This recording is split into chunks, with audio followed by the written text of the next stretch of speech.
मुस्लिम सैन्य विजयनगरहूनच मागे का फिरली?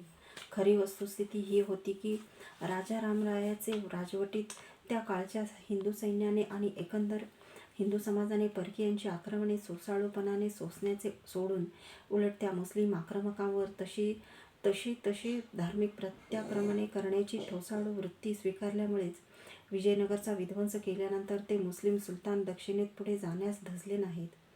वर सांगितल्याप्रमाणे राजा रामरायचा भाऊ जो सेनापती तिरुमल्लराय तो आधीच विजयनगरहून ससैन्य निसटून दक्षिणेत गेला होता आणि तेथे समरांगणाचे ठाण मांडून बसला होता. मुसलमान पुढे येतेच तर त्यांची गाठ सेनापती तिरुमल्लच्या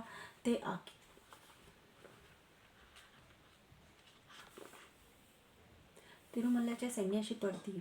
अंशतः ह्या धास्तीनेच मुस्लिम सुलतान मिळाले तेवढे पदरात पाडून घेऊन विजयनगरहूनच सैन्य परत फिरले.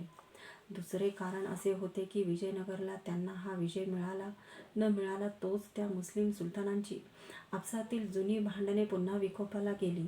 आपापसात त्यांचे शिया आणि सुन्नी या मुस्लिम धर्मपंथाच्या कलहाने नेहमीच वैमनस्य माजलेले असे. ह्यामुळे हिंदू विरुद्ध ही क्षणमात्र झालेली त्यांची एकी भांगून ते आपसात पुन्हा लढू लागले.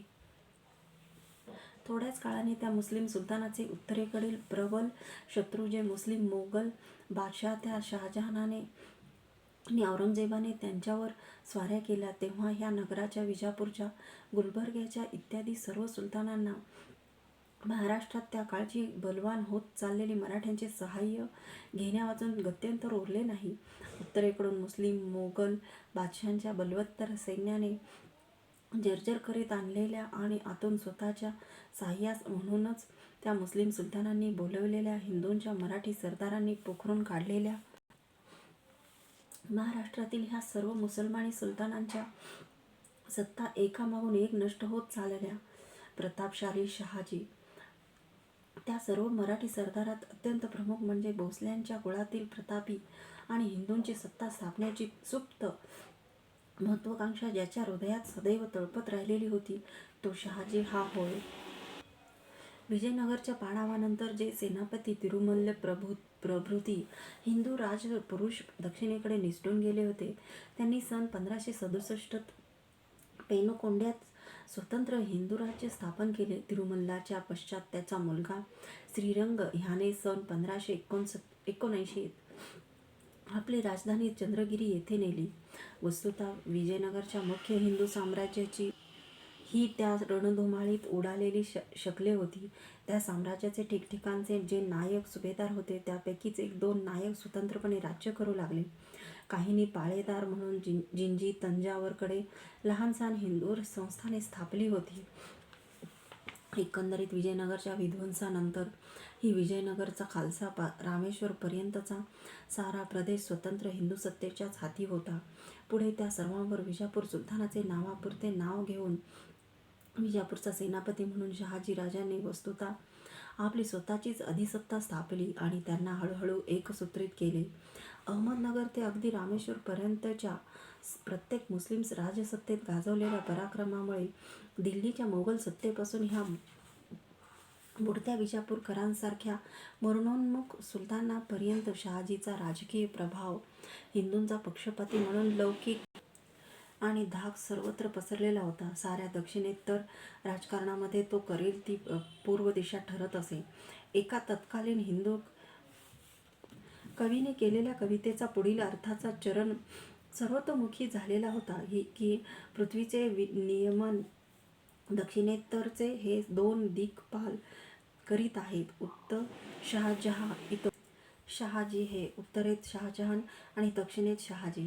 अशा रीतीने शहाजीने दक्षिणेतील विजयनगरच्या विध्वंसानंतरची लहानसहान पण स्वतंत्र हिंदू संस्थाने जी उरली होती ती मुसलमानी सुलतानांच्या नावे जिंकावी ही गोष्ट हिंदू मनाला प्रथम दर्शनी कितीही खटकली तरी हे कठोर सत्य ध्यानी घेतले पाहिजे की त्या परिस्थितीत ह्या सर्व मुस्लिम सुलतानांना उच्छेदून एकत्रित असे एक मोठे हिंदू राज्य पुन्हा स्थापण्यासाठीच ती सारी विजित नि विखुरलेली हिंदुस्थाने आपल्या हाती शहाजीने एका मुठीत जे आणले त्यामुळे ज्या मुस्लिम सुलतानांचा तो नवापूरचा सेवक म्हणवीत गेला त्यांना हे दरारा वाटावा इतका तो प्रबळ होऊ शकला.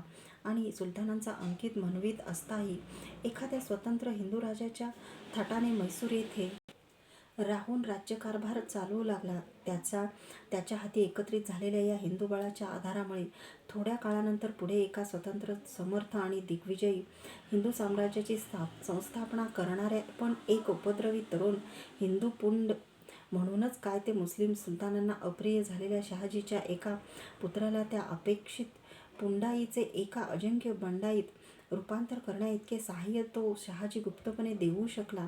शहाजीच्या ह्या पुत्राचे नाव कालक्रमासाठी येथेच आगाऊ न सांगताही वाचकांच्या हृदयात विजेसारखे चमकून गेल्यावाचून राहणार नाही हे निश्चित. अगदी अशाच परिस्थितीमुळे मागे 5व्या प्रकरणात सांगितल्याप्रमाणे सन 1316 ते 1332 मध्ये स्वतःचे हिंदूबल सिद्ध नसल्यामुळे खुसरूखानाने दिल्लीच्या मुस्लिम सुलतानांच्याच सर्व सैन्याचे अधिपत्य स्वतः मुस्लिम म्हणूनच चालवून दक्षिणेतील आपण होऊन सहसा एकत्र न होणाऱ्या मोठमोठ्या हिंदू राजांना जिंकून मुस्लिम सुलतानाच्या राज्याचाच भाग म्हणून बळाने एकत्र केले. आणि मग स्वतःच्या हिंदू उठावणीची गुप्त सिद्धता पुरी झाल्यावर त्या मुस्लिम सुलतानाचा दिल्लीला रातोरात वध करून दिल्लीच्या तख्तावरील मुसलमानी एवढी पाठी तेवढी उखडून टाकून त्यावर हिंदू सम्राट म्हणून स्वतःच आरोहण केले आणि खिलजी सुलतानांचे ते अखिल भारतीय होत असलेले मुस्लिम साम्राज्याचे साम्राज्य एका दिवसात हिंदू साम्राज्य करून सोडले. पुढे थोड्याच अवधीत वीरवर हरिहरनी बुक्क हे मुसलमानांच्या हातात पडून बाटवले जाऊन दिल्लीत बंदिवासात सडत असता कट्टर मुस्लिमपणाच्या बुरख्याखाली ह्याच कौटिल्य नीतीने प्रथम दिल्लीच्या सुलतानाचा त्यांनी विश्वास संपादिला. त्याच्याच मुस्लिम सैन्यासह आणि संपत्तीच्या आधाराने त्याचेच मुस्लिम सेनापती म्हणून दक्षिणेच्या बंडखोर हिंदूवर मुस्लिम साम्राज्य स्थापण्यासाठी दक्षिणेवर चाल करून आले. परंतु दक्षिणेत येताच योग्य संधी साधून त्या हिंदू बंडखोरांनाच मिळून शुद्धीकरणाने स्वतः हिंदू होऊन त्यांनी ते विजयनगरचे प्रबळ स्वतंत्र हिंदू साम्राज्य स्थापिले. ह्याच कौटिल्य नीतीने आता शहाजीनेही विजापूरकरांच्या सैन्याच्या आणि राजकोषाच्या बळावर जिंजी तंजावर पर्यंतची हिंदू संस्थाने जिंकून विजापूरच्या मुस्लिम सुलतानाची अंकित म्हणून एकत्र केली आणि हिंदू विजयाचे भाग्य जिच्या ललाटी विधाता सुवर्णाक्षरांनी अंकित करीत होता अशा त्या उदीयमान महाराष्ट्रीय हिंदू शक्तीच्या संभावाची त्या संकट समयकाली शक्य ती पूर्वसिद्धता शहाजी करीत होता. ह्या सर्व घटनांच्या प्रभावामुळे विजयनगरच्या विध्वंसाचा आघात धुरंधर असताही हिंदू राष्ट्राच्या दुर्दम्य आणि महत्त्वाकांक्षी इच्छाशक्तीने तो पचवून टाकला. मुसलमानांच्या पदरी तर त्या विजयनगरच्या पाडावामुळे कोणताही भवितव्य पालटण्यासारखा लभ्यांश मुळीच पडला नाही. इसवी सनाच्या 16व्या शतकाच्या अंतापर्यंत आणि नंतर येथपर्यंत हिंदू दृष्टीने हिंदू राष्ट्राच्या इतिहासाचे समीक्षणवर दिलेल्या काळपर्यंत केले. तथापि त्या 16व्या शतकातील काही समीक्षणार्ह अशा आनुषंगिक घटना उरलेल्या आहेत. त्यांचा आणि नंतरच्या काही संबंध घटनांचा परामर्श या प्रकरणात घेत आहोत.